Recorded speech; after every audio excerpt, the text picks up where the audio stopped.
espazo de debate que pretende, por unha parte, recoller as demandas, as problemáticas, as necesidades e un pouco as solucións que a cidadanía e os profesionais en relación con patrimonio temos en relación co que se está facendo neste momento en Galicia en materia de xestión patrimonial.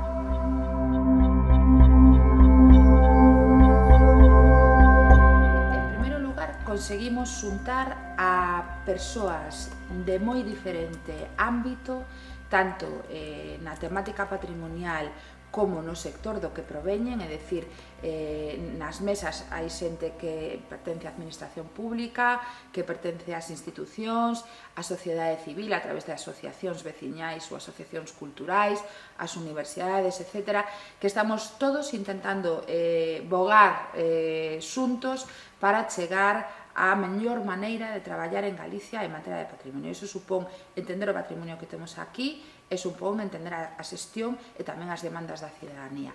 E despois, a medida que vai pasando o tempo, vemos que pouco a pouco se vai un pouco xerando ese documento final que eu creo que vai ser un elemento moi pragmático, moi práctico, moi de uso diario para os diferentes asentes que traballamos en materia de patrimonio.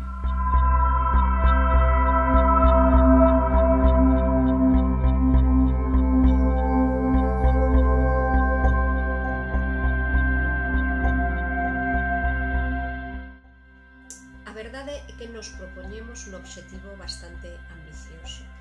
Temos unha maquinaria patrimonial afogada, ao límite, con serios problemas. E a pregunta é, a través de que ferramentas concretas podemos ter políticas públicas patrimoniais que de maneira activa e propositiva podan superar estas limitacións? Noso traballo neste difícil ano estivo centrado en codiseñar entre estas persoas formas de coidar o patrimonio e de coidarnos neste proceso. Ten como obxectivo neste contexto analizar e orientar o deseño das políticas públicas, das políticas do patrimonio cultural e das políticas sectoriais, políticas culturais, políticas ligadas ao territorio, políticas económicas, na idea de que é posible armonizar o desenvolvemento socioeconómico e a conservación patrimonial e que todas as políticas sectoriais asuman como responsabilidade e obxectivo común a protección e conservación do patrimonio cultural.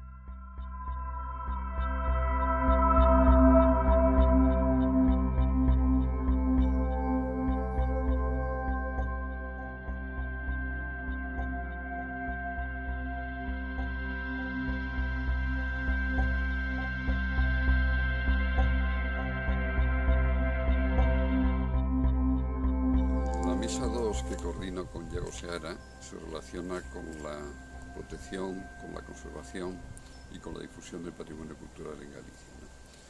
Pensamos que el patrimonio cultural debe ser defendido de forma coordinada por todas las administraciones, integrando las distintas políticas sectoriales y al mismo tiempo defendiendo lo que es la integridad y la autenticidad de ese patrimonio, desde el patrimonio material y desde el patrimonio inmaterial. Eu significaría tres cosas moi importantes que foron as sorpresas, tres sorpresas importantes dos documentos que se solicitaron. Un, como está resumido hasta a data de hoy a experiencia da Administración Autonómica de cara a cuestión do patrimonio e de cara ao futuro, fundamentalmente desde a autonomía hasta as datas de hoxe. Un documento importante que se sorprendeu.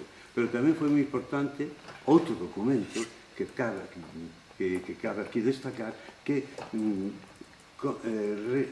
xuntar e inventariar e de alguma forma sintetizar todos aqueles documentos que a historia dos criterios e da conservación do patrimonio estaban elaborados e dende as plataformas, os foros europeos, estatales e autonómicos, e incluso con respecto aos países veciños, por exemplo, Portugal. E un terceiro tamén moi importante era a cuestión que para nós foi unha sorpresa, e da transferencia que as demais mesas así o foi, tamén que temos en este momento unha cata e digamos, inventariado de como foi a resposta dos ciudadanos con respecto ás súas queixas ou mandas administrativas de cara á administración, que son as responsables de levar adiante toda a normativa vigente, o sea, a conservación. E esa, tanto a preguntas ou as demandas como as respostas son importantísimos para captar todos esos valores que están casi como paradoxas escondidos, ¿no? E transformarse en esa comprensión desa concreción final e conclusiones do foro.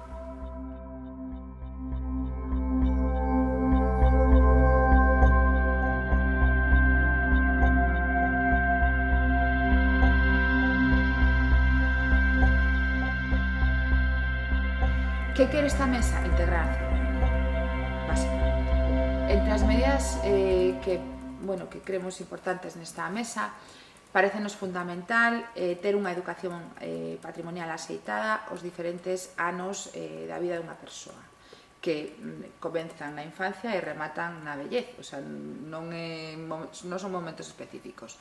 Por outra parte, que a cidadanía coñeza os seus dereitos culturais en materia de acceso ao patrimonio.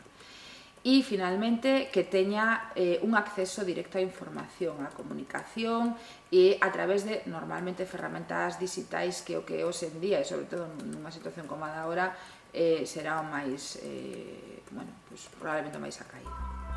A través de tres eixos.